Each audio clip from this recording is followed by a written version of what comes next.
3นะคะนี่ไงนี่คือผู้หญิงนะคะ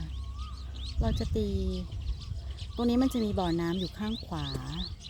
หลังต้นไม้ก็จะเป็นบ่อน้ำ